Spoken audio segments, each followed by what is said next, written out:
Jobs and factories will come roaring back into our country, and you see it happening already. We will supercharge our domestic industrial base. We will pry open foreign markets and break down foreign trade barriers.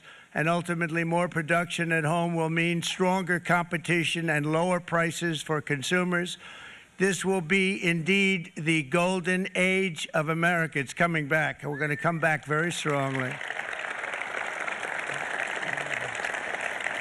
We're pleased to be joined on this momentous occasion by Vice President J.D. Vance. J.D., thank you. Thank you. Thank you very much. Where are you, J.D.? No, that wasn't too hard to find.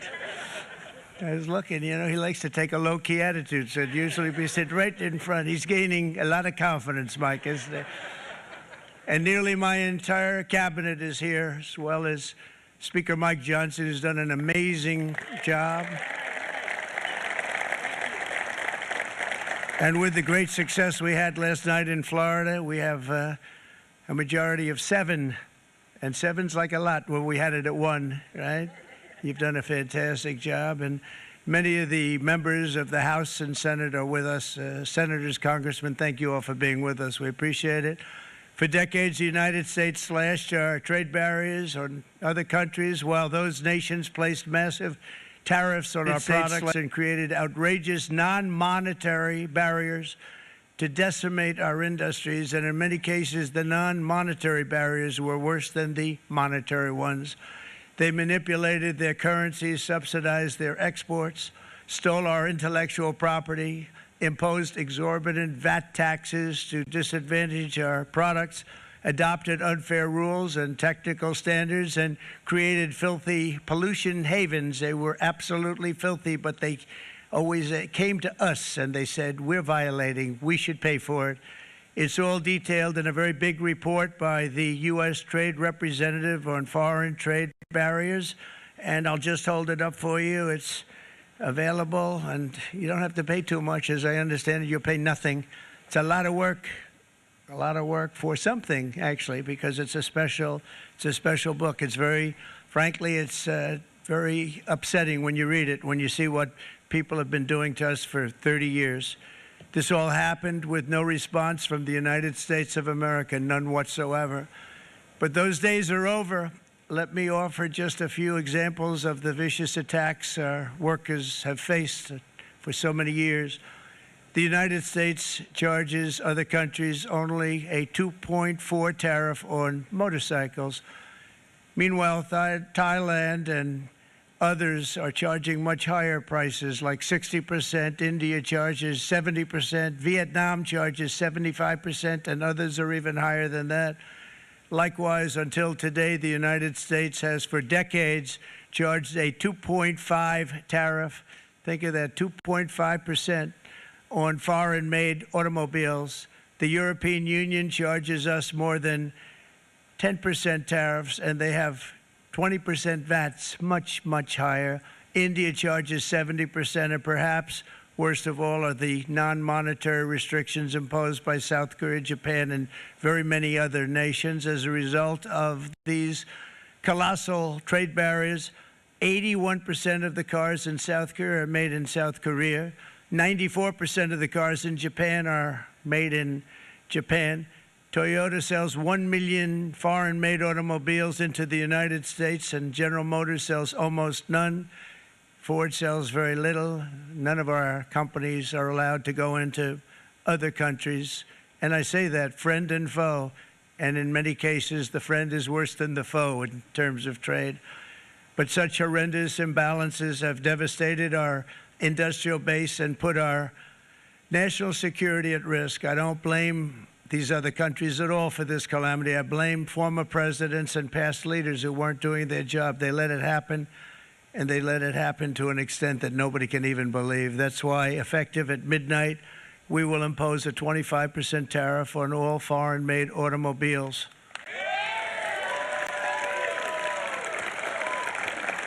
Thank you. Brian, I'd like to have you come up here for a second, okay? I just see him sitting. He's been a fan of ours. And he understands this business a lot better than the economists, a lot better than anybody. Brian, say a few words, please, would you? Thank you, Mr. Thank you. President. It's a great honor to have you. Thanks. Thank you, Mr. President. I grew up just north of Detroit, Michigan, in Macomb County, known as the home of the Reagan Democrats. My first vote for president was for Ronald Reagan. I thought that was going to be the best president I ever saw in my lifetime until Donald J. Trump came along. I have watched my entire life, I have watched plant after plant after plant in Detroit and in the metro Detroit area close. There are now plants sitting idle. There are now plants that are underutilized. And Donald Trump's policies are going to bring product back into those underutilized plants. There's going to be new investment. There's going to be new plants built. And the UAW members, and I brought 20 of them with me, they're sitting right over here. We support Donald Trump's policies on tariffs 100%. So, Mr. President, we can't thank you enough. And in 6 months or a year, we're going to begin to see the benefits. I can't wait to see what's happening 3 or 4 years down the road. Thank you, Mr. President. Thank you so much. Thank you. What a great guy. He got it right from the beginning. He got it before almost anybody else. This group over there, they got it too. And you know, we won the state of Michigan. We won almost all of them, but we won Michigan by a lot, and I want to just thank you all. The auto workers were fantastic. The Teamsters were fantastic. Everyone was pretty good, I will tell you. Thank you very much. I appreciate it. You're going to be very happy very soon, and you probably see what's happening with all of the, not only car companies, but car companies in particular. You see it with all of the ones they're moving, they're announcing day in, day out. You're seeing it. Nobody's ever seen anything like that. With today's actions, we're also standing up for our great farmers and ranchers who are brutalized by nations all over the world. It's brutalized. Canada, by the way, imposes a 250 to 300% tariff on many of our dairy products. They do the first can of milk. They do the first little carton of milk at a very low price, but after that it gets bad, and then it gets up to 275, 300%. So when they're figuring what's Canada charging, they say, oh, about 2%, 3%. But take a look at what happens down the road. When you look a little bit, it's not a pretty picture, and we don't like it, and it's not fair. It's not fair to our farmers. It's not fair to our country. And with countries like Canada, you know, we subsidize a lot of countries and keep them going and keep them in business. In the case of Mexico, it's $300 billion a year. In the case of Canada, it's close to $200 billion a year. And I say, why are we doing this? Why are we doing this? I mean, at what point do we say, you got to work for yourselves, and you got to, this is why we have the big deficits. This is why we have that amount of debt that's been placed on our heads over the last number of years, and we're really not taking it anymore. Through non-tariff barriers, the European Union bans imports of most American poultry. You understand? They say, we want to send you our cars, we want to send you everything, but we're not going to take anything that you have. Australia bans, and they're wonderful people and wonderful everything, but they ban American beef, yet we imported $3 billion of Australian beef from them just last year alone. They won't take any of our beef. They don't want it because they don't want it to affect their farmers. And you know what? I don't blame them, but we're doing the same thing right now, starting about midnight tonight, I would say. And China charges American rice farmers an overquota, it's called, a tariff rate of 65%. South Korea charges 50%. Actually, they charge different, from 50% to 513%. And Japan, our friend, charges us 700%. But that's because they don't want us selling rice, another thing. Who can blame them, Madam Secretary? Agriculture, great job you did on eggs, by the way. The egg prices came down 50%. You got them down 50%. Once we got involved, they were going through the sky. The egg prices, they were going through the sky, and you did a fantastic job. Now we have lots of eggs, and they're much cheaper, down about 59% now, and they're going down further. We charge 2.8% for so many things that other countries are charging 200%, 300%, and 400% for.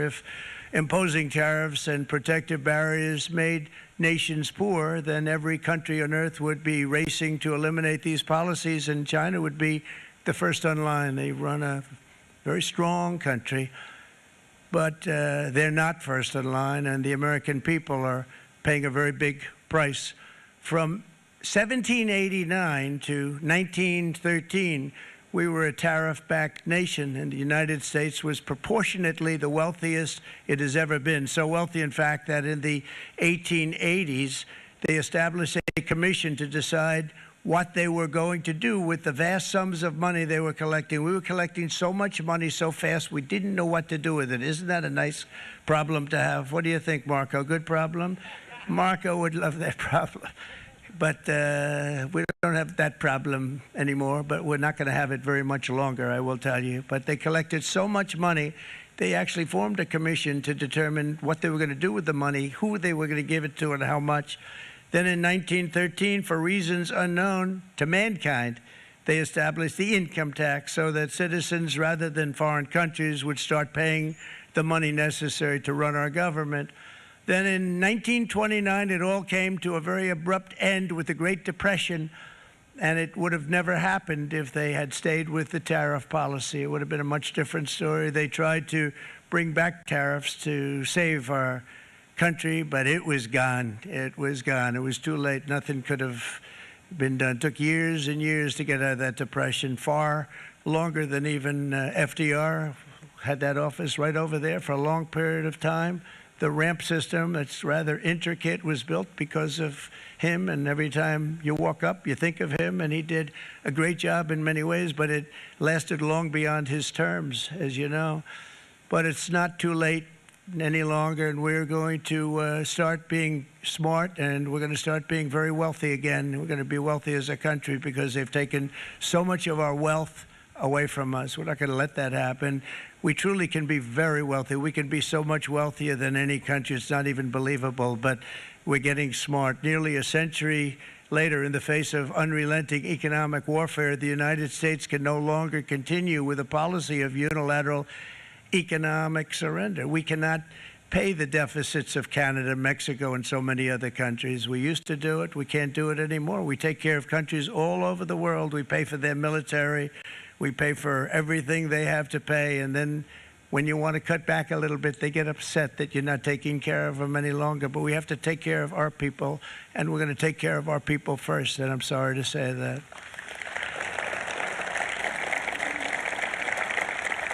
And today we're standing up for the American worker, and we are finally putting America first.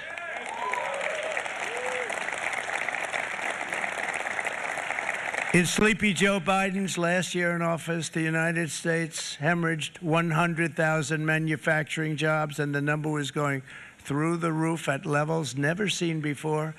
And our trade deficit reached a record $1.2 trillion, which is unheard of. Since the beginning of NAFTA, the worst trade deal ever made. It was a horror show. I was able to terminate it. They all said you'd never be able to get it out. We had to get approval from Congress to get it terminated. We had to live with that deal. It was the worst deal, worst trade deal ever made by far. But since the very beginning of NAFTA, our country lost 90,000 factories. Think of what that is, 90,000. Think about putting a map up and putting tax on it. You wouldn't have enough room. 90,000. I said, is that possible? We had it checked 4 different times, and it was actually somewhat higher than that. And 5 million manufacturing jobs were lost while racking up trade deficits of $19 trillion. That was the worst trade deal ever made.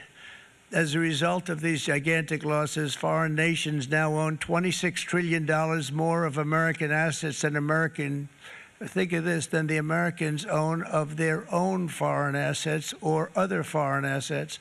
The United States can no longer produce enough antibiotics to treat our sick.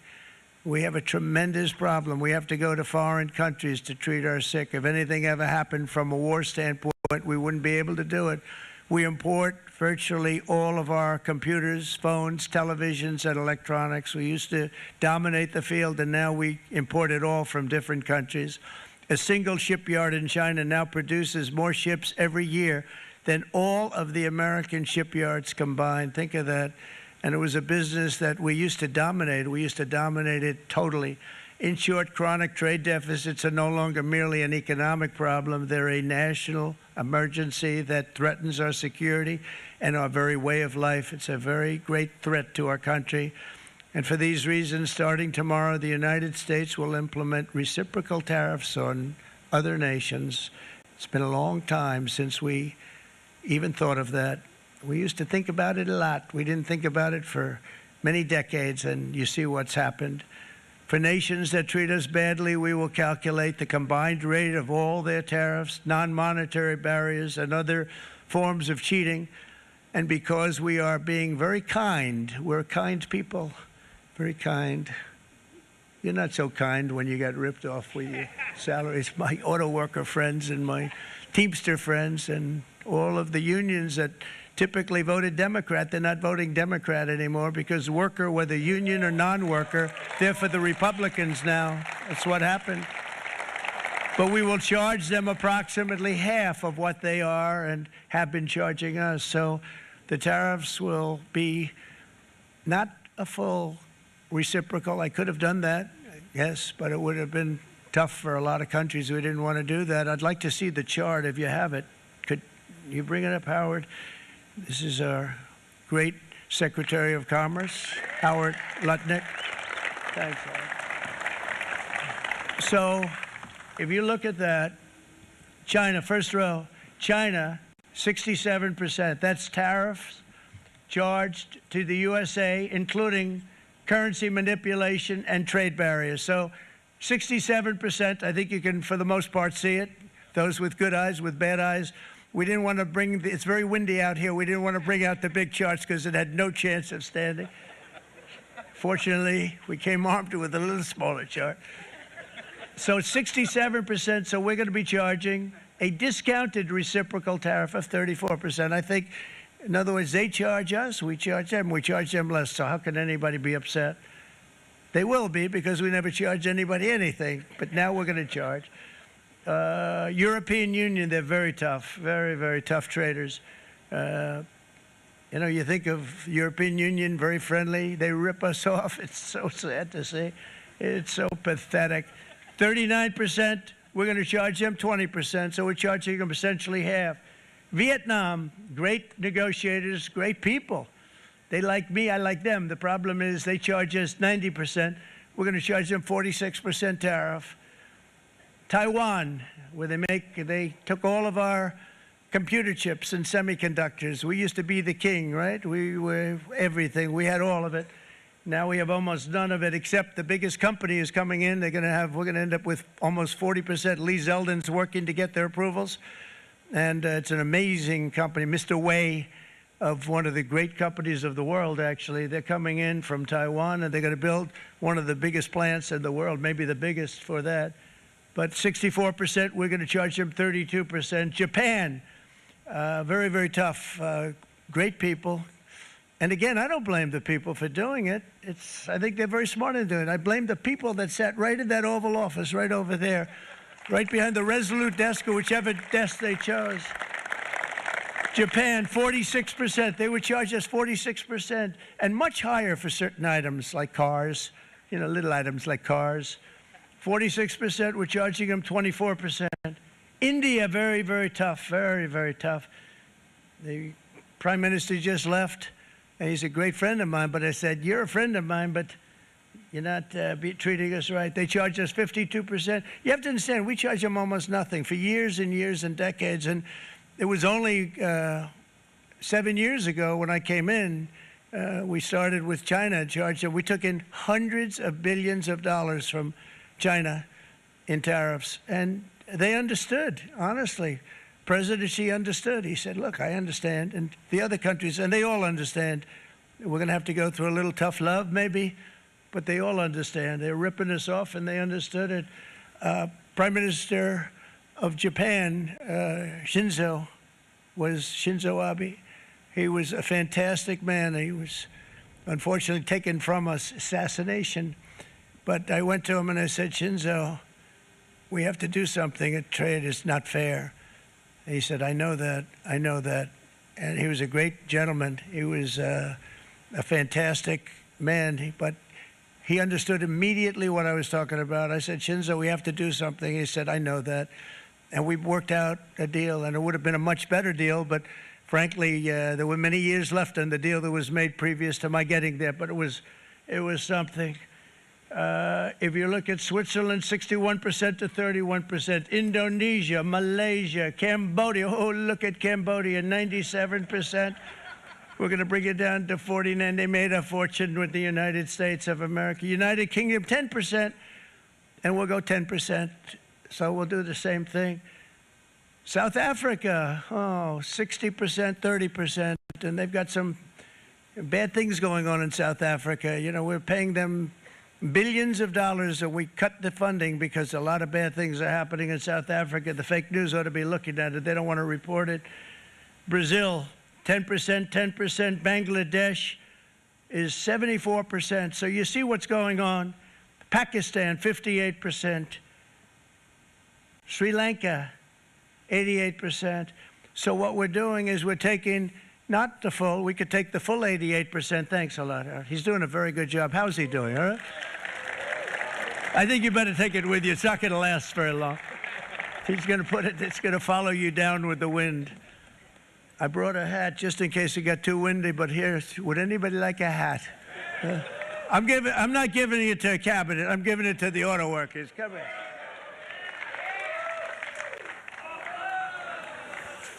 Thank you, fellas. Get it. That's it. That's it. They deserve it more than our cabinet. Our cabinet has plenty of hats. But you see the numbers. The numbers are so disproportionate. They're so unfair. At the same time, we will establish a minimum baseline tariff of 10%. You notice that on the chart?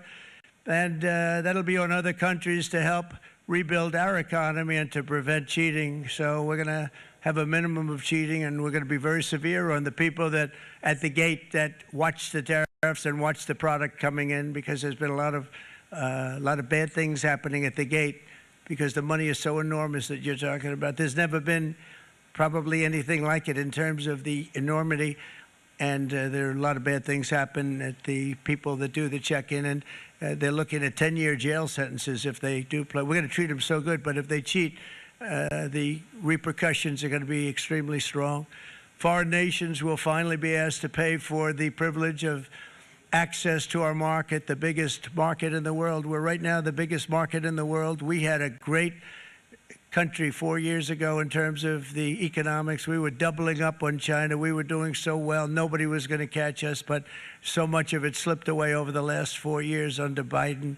I campaigned on this policy throughout last year, and today that promise was made, and it was also a promise, as you know, that was kept. Promises made, promises kept. To any company that objects to our common sense reciprocal tariffs, again, reciprocal, back and forth, back and forth. And I call this kind reciprocal. This is not full reciprocal. This is kind reciprocal. But what we do is we cut it in half. We charge them. My answer is very simple if they complain. If you want your tariff rate to be zero, then you build your product right here in America, because there is no tariff if you build your plant, your product in America. And we've seen companies coming in like we've never seen before. Likewise to all of the foreign presidents, prime ministers, kings, queens, ambassadors, and everyone else who will soon be calling to ask for exemptions from these tariffs. I say, terminate your own tariffs, drop your barriers, don't manipulate your currencies. They manipulate their currencies like nobody can even believe, which is a bad, bad thing and very devastating to us. And start buying tens of billions of dollars of American goods. Tariffs give our country protection against those that would do us economic harm. And many people were looking to do us economic harm. Maybe not so obviously, but they were doing tremendous economic harm. But even more importantly, they will give us growth. These tariffs are going to give us growth like you haven't seen before, and it'll be something very special to watch. I am so looking forward. And Brian, it's going to happen even faster than you said. You know, you might say, but it's already started. It's already started. Work's already begun on plants all around the country, and you see that as before. These are big, rich companies. We have $61 billion started on a big plant going up. It's going to be announced over the next 2 days, and they already started work. Many of these the biggest companies in the world, they've committed to build. We're going to build, sir.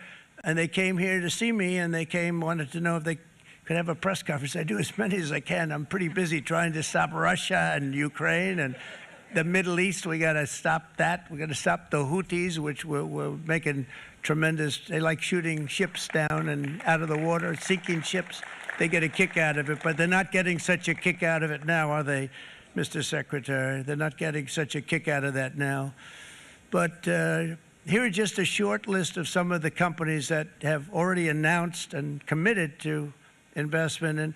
And this is a company that built its factories and its plants in China. Apple is going to spend $500 billion. They never spent money like that here. They're going to build their plants here. SoftBank, OpenAI, and Oracle, great companies, are investing $500 billion almost immediately. NVIDIA, a hot company, is investing hundreds of billions of dollars. They just announced. TSMC, the biggest, most important company in the world of chips from Taiwan, with no investment from us, is investing $200 billion. And they said the reason was, number one, the election of November 5th, and number two, the tariffs. They don't want to pay the tariffs, and the way they're not paying it is to build their plant here. So we're going to go from almost no percentage. We used to have 100% of the chip market. Now it's all in Taiwan. Almost all of it's in Taiwan, a couple of other countries, but mostly in Taiwan. And think of it, we had 100%. We lost it because of people in that office that didn't do their job. They allowed it to be stolen from us. Johnson & Johnson, great company, $55 billion. Eli Lilly, $27 billion. Meta is investing $500 billion. Wow. DeMac is investing $20 billion. CMA, CGM, $20 billion. And then you have Merck and Clarios, Stellantis, General Motors, GE Aerospace, Honda, Nissan, Hyundai are all putting in billions and billions of dollars, and they're committed 100%. So.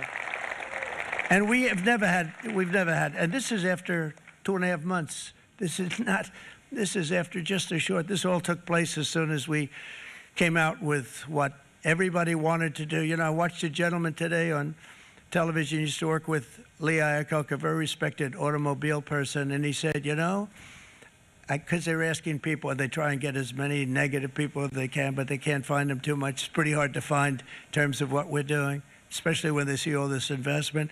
They said, so tell me, what do you think of what Trump is doing from the automobile standpoint? He said, I can't believe it.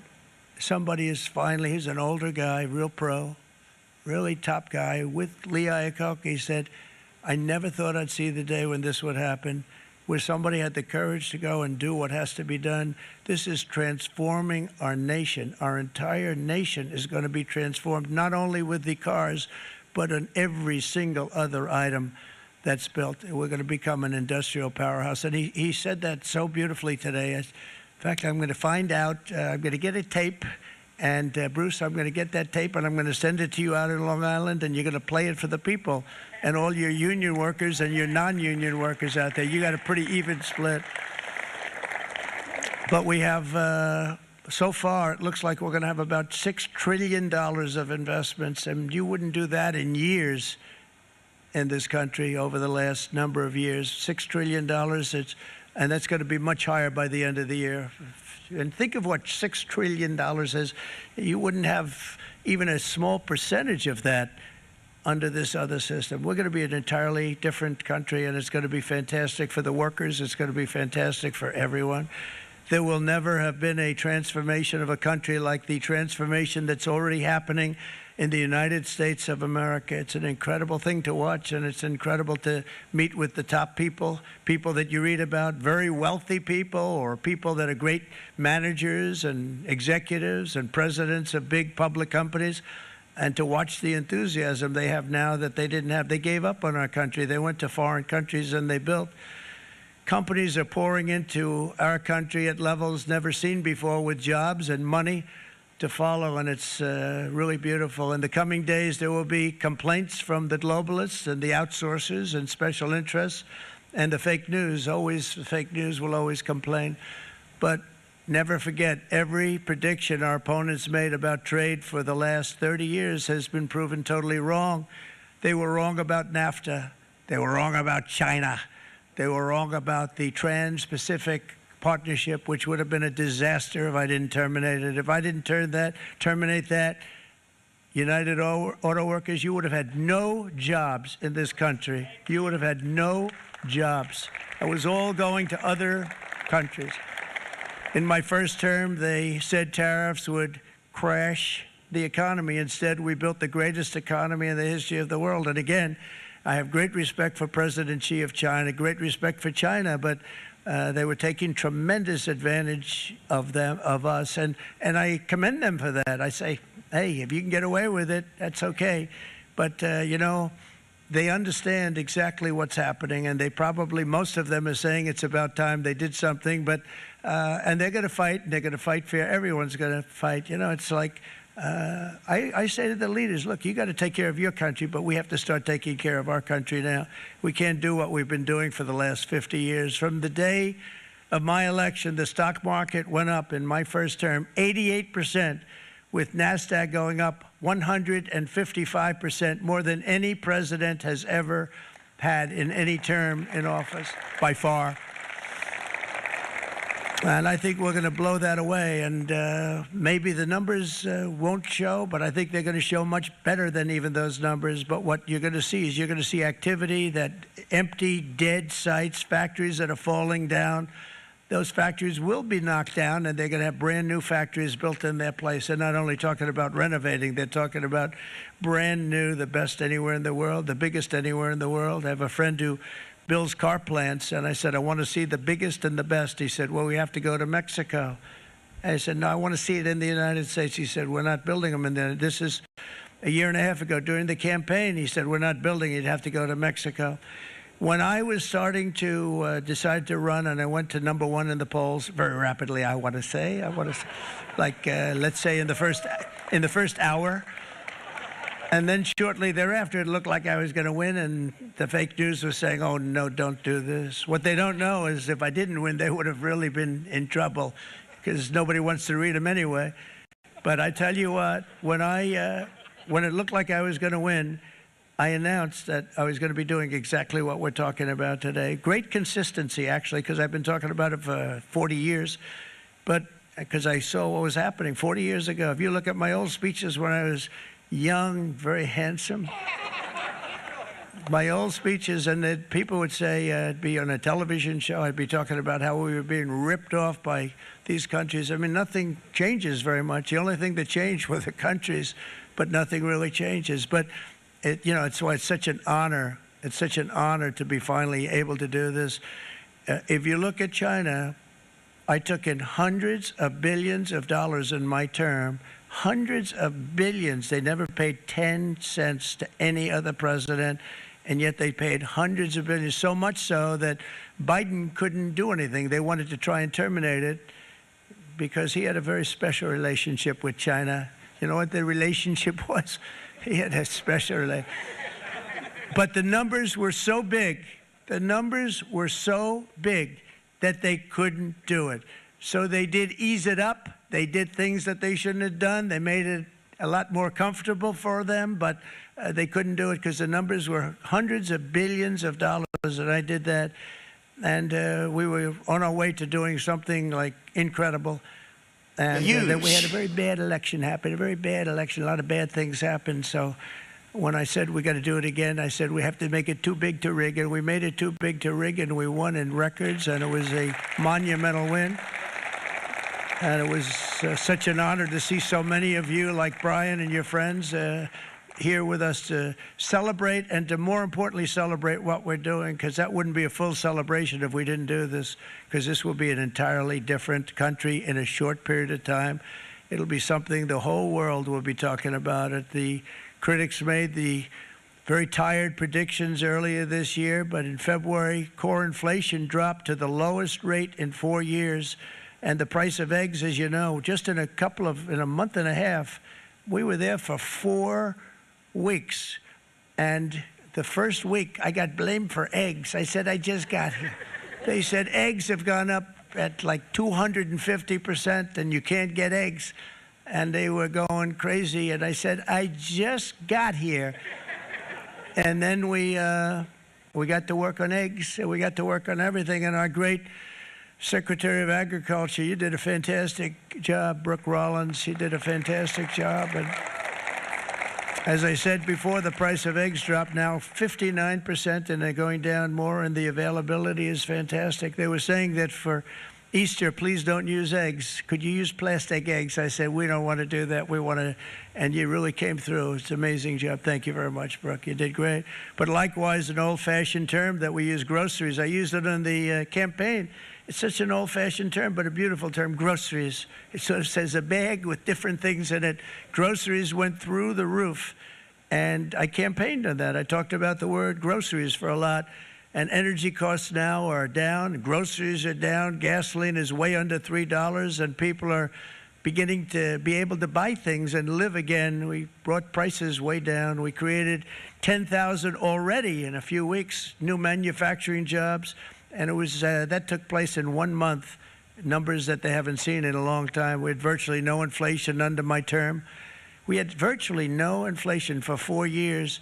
But after transitioning over to Sleepy Joe, it went from almost non-existent to the highest in the history of our country. They had the highest inflation in the history of our country, brought up by energy and bad spending and bad policy, and a lot of bad things happened. How about allowing millions and millions and millions of people to pour into our country with open borders, where it's so sad to see even now. And I see our great secretary you have done. Stand up, please, Christy. Stand up. Christy Noem. And Tom Homan. These people are doing a great job, but gotten them out in records. And we have problems with judges that don't want them to go out. They want Tren de Aragua, and they want MS-13, the most vicious gangs ever. Nobody's ever seen anything like it. Absolute killer gangs. They kill people. They don't even think about it.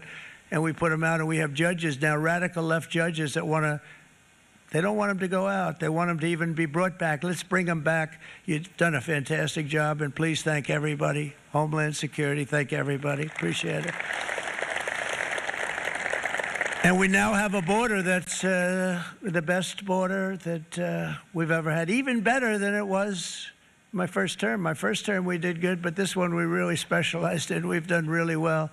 And we had records then. We had the best, safest border. 4 years ago, we had the best border there ever was. And now we have, you've actually matched it and done even better. And we're going to get it down the right way. And we want people, by the way, to come into our country, but we want to come in through a legal process. We want them to come in legally. We need more people. We need people to run these plants and to help the auto workers and the Teamsters and the non-union people and everybody else. But we need people and the farmers. And we're going to let people come in, but they want to come in. We want them to come in legally. They have to have the capability of loving our country, not people that hate our country. We don't want them in our country. And now we're going to pass the largest tax cuts in American history, and that's where we're relying on Mike and John Thune. And we will not cut Social Security, Medicare, or Medicaid benefits, and the Democrats will, because if they got in, the entire economy would collapse. This country is heading for a collapse under the people that you saw. They were horrible. I think one of the reasons people like the job, I have my highest approval ratings because I think they're comparing me to the worst administration in the history of our country, so I appreciate that at least. But Speaker of the House Mike Johnson and Senate Majority Leader, appreciate it, Mike. John Thune have been fantastic, by the way. But they've been working tirelessly on taking the next step to pass the plan for our One big, beautiful bill. I'd like to name it that if you can. One big, I made that statement about 6 months ago, and everybody calls it one big, beautiful bill. And it will be that. It'll have everything, the big tax cuts and every incentive there is. And it'll be fantastic. And by the way, for the cars, we're asking for an interest deduction on a loan. So if you build the car, only in America we do it, Brian. If the car's not built in America, you don't get the interest rate deduction. But if you build the car in America, if you buy a car, if it's built in America, then you get an interest rate deduction, tax deduction, and that's a big thing. That's going to be a big thing. I think that's going to pay for itself very quickly, that deduction. Never happened. We've never had anything like that before. Somebody said, where do you get the idea? Because it's so basic. You would think that would have happened a long time ago. It never did, and I'm very happy it didn't, because now I can say that was my idea. But we're going to get us closer to the debt extension. We have to get the debt extension passed, and I know you're going to be able to do that, Mike, and it's very important that you do that.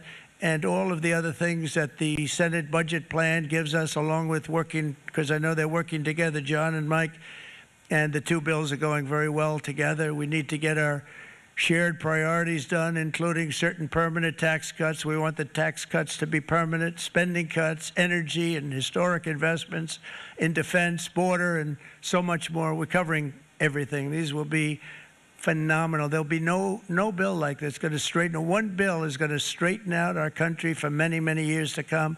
And we said, let's just do it and let's get it done. And some guys will love it and some guys will like it a little bit less because they're not getting what they were exactly looking for, but they're getting a lot. They'll never, if we get this done, it'll be the most incredible bill ever passed in the history of our Congress and Senate and congressmen, the senators and the congressmen, many of whom are here today, will be very proud of themselves. I really believe that. It's going to set us on a whole new prosperous path.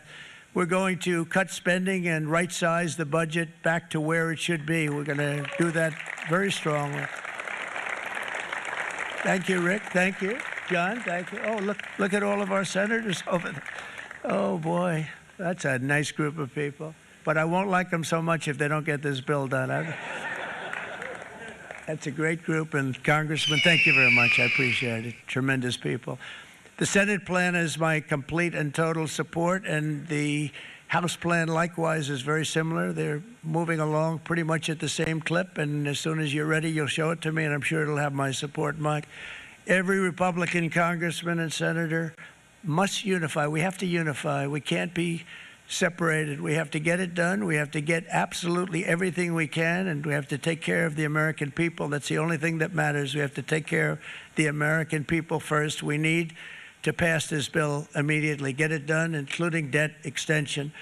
From this day on, we're not going to let anyone tell us that American workers and families cannot have the future that they deserve. We're going to produce the cars and ships, chips, airplanes, minerals, and medicines that we need right here in America. The pharmaceutical companies are going to become roaring back. They're coming roaring back. They're all coming back to our country because if they don't, they got a big tax to pay. And if they do, I'll be very happy, and you're going to be very happy, and you're going to be very safe. We're going to build our future with American hands, with American heart, American steel, and we're going to build it with American pride like we used to. We're approaching our 100th day as president and have been given credit by a lot of people, actually, even some of the fake news. Can you believe it? Which in this case hopefully isn't fake, for having done more in that time than any other administration in the history of our country in the first 100 days. I think we've had an amazing, in terms of what we've done, what we've gotten accomplished. I'd like to see if we can get that war ended and another war from not starting in the Middle East. We have to get Russia. They're losing 2,000 on average, 2,500 people today, young people, soldiers, Russian. Think of that. 2,500 through some days, but on average, probably over about a 1 week period, it's 2,712, they say. They're losing those soldiers. They're dying. They're being decimated. And they're not from our country, but they're from other countries, but they're human beings. They're from Russia. They're from Ukraine in this period, most of them. and we're going to get it stopped. It's a senseless war that would have never happened if I was president, and it shouldn't be allowed to go on. And I think we're being given good cooperation by Russia and by Ukraine, but we have to get it stopped. It's humanity. It's humanity. It's a terrible thing. This will be a very big moment. I think you're going to remember today. It's going to be a free nation that we're dealing with. We're going to have a very free and beautiful nation. It's going to be Liberation Day in America, and it's going to be a day that hopefully you're going to look back in years to come and you're going to say, you know, he was right. This has turned out to be one of the most important days in the history of our country. God bless you and God bless America. Thank you, everybody. Thank you very much. Thank you. Thank you very much.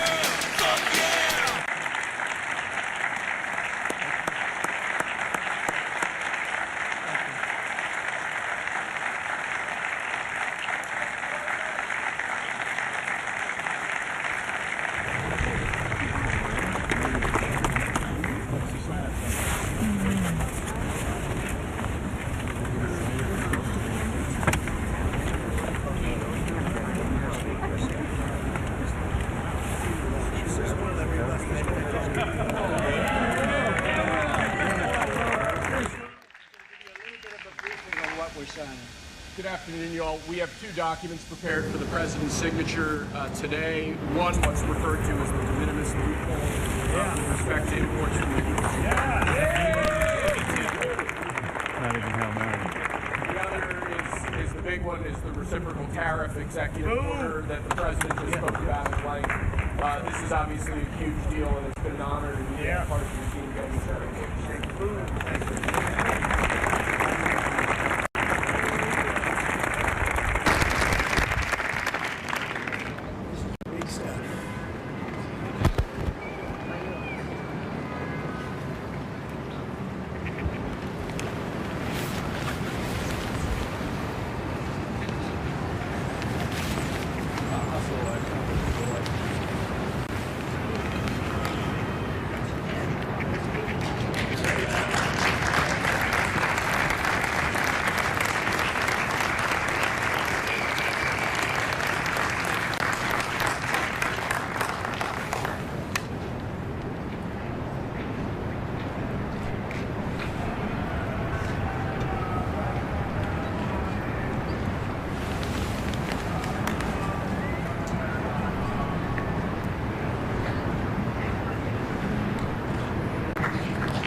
I thought they were going to play the Imperial March music at first.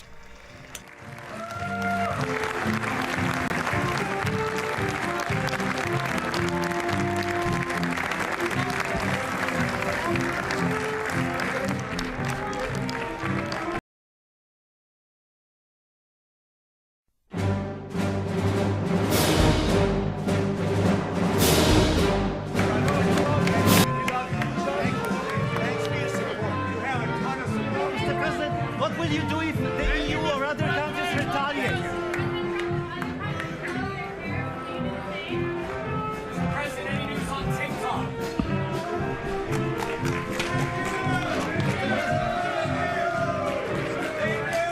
What will you do if other countries retaliate?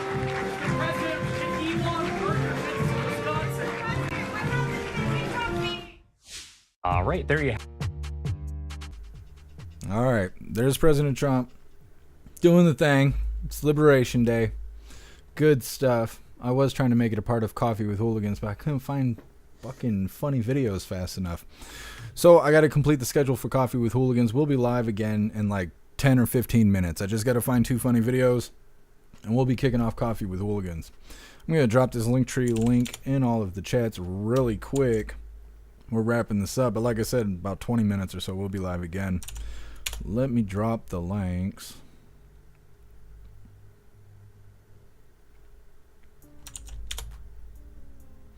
It's interesting to see some people are excited about this. Other people are bitching about Trump. I don't know.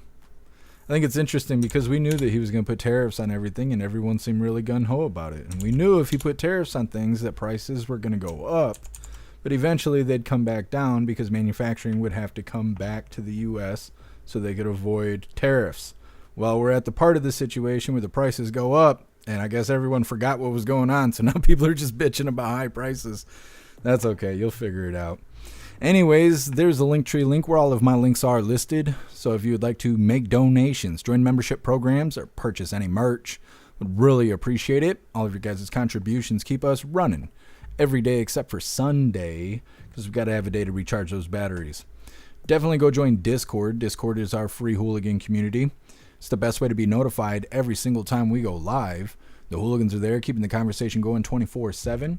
And we have 2 news boards to keep you up to date with everything going on around the world. So definitely go join Discord. If you're feeling real saucy, go join jeffmaclive.com. Over on the website, it is the best way to experience the live. Our built-in chat has more ability than any other platform. You can post memes and GIFs and custom emojis and links and all kinds of stuff right there while watching the live. You will also have access to Hooligans Alley. You will have access to the forums. You'll have access to the arcade. And you will also have access to our advanced messaging system with the built-in group chats. So definitely go get yourself a membership for jeffmaclive.com. It's the home of the hooligans. All right, like I said, we're going to be live again in about 15-20 minutes. Let me go find these 2 funny videos of the day, and we'll be getting started with Coffee with Hooligans.